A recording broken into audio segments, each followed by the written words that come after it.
Le message essentiel, c'est que nous devons, s'agissant de pâtes alimentaires, sortir de la banalisation et d'entretenir une véritable innovation. Or, cette innovation ne peut se faire qu'à travers une très forte valeur technologique des blés qui nous sont proposés, puisque je vous rappelle que seuls les blés durs sont notre matière première. Donc on a une partie étroitement liée avec le producteur et nous avons besoin de travailler main dans la main pour améliorer la valeur technologique, améliorer la valeur semoulière, permettre à ce que nos pâtes soient en meilleure qualité et facilitent l'innovation. Pour nous, les deux fléaux sur lesquels la filière, depuis le producteur jusqu'à nous, industriels, le challenge que nous avons à construire ensemble est un challenge dans lequel nous devons essayer de trouver comment améliorer la fluidité pour que le marché soit alimenté et que l'industriel ne soit pas en panne de matières premières et comment alimenter la stabilité ou organiser la stabilité des prix. Pour nous, n'est pas le problème de payer cher ou pas cher, qui est une notion complètement arbitraire, mais encore faut-il que l'agriculteur trouve intérêt à produire du blé dur.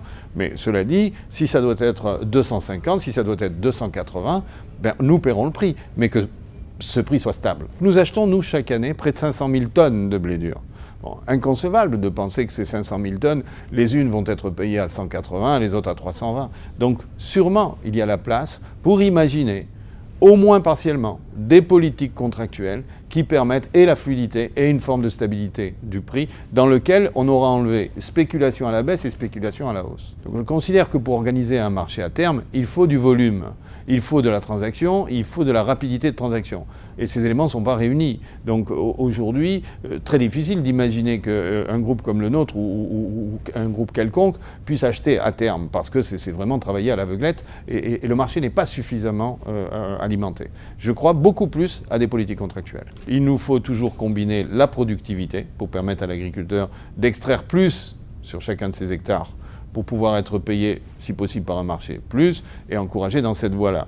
Et de l'autre côté, nous attendons toujours des blés de haute valeur semoulière, c'est-à-dire me permettre, avec 100 kg de blé, là où je faisais 76 kg de semoule, eh bien essayer d'en avoir 78, voire 80, et ainsi comme ça améliorer. Donc la valeur semoulière reste pour moi un des critères d'amélioration sur lequel il nous faut tous travailler ensemble.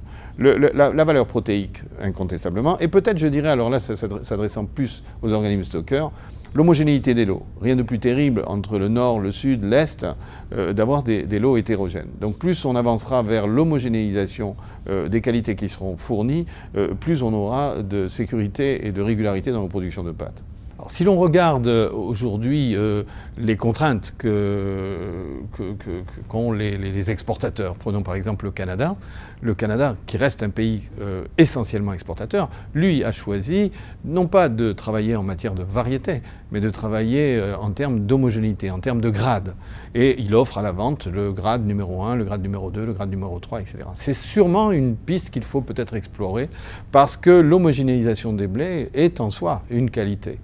Aujourd'hui, on peut considérer que le Made in Italy reste pour la pâte alimentaire la signature de référence.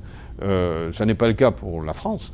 Cela dit, et pour opérer aux États-Unis, au Canada, en Allemagne, la qualité des pâtes est à un niveau très élevé également. Pourquoi? Parce que tout le monde utilise les mêmes matières premières.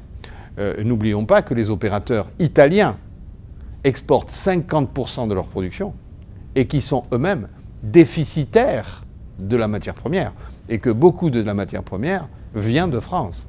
Donc, en clair, la matière première française alimente l'industrie italienne qui en exporte près de 50%. Donc, c'est dire que là-dedans, il est difficile de trouver la bonne explication de la qualité. Je crois que le label Made in Italy a son poids. Après, les marques nationales font le reste du travail.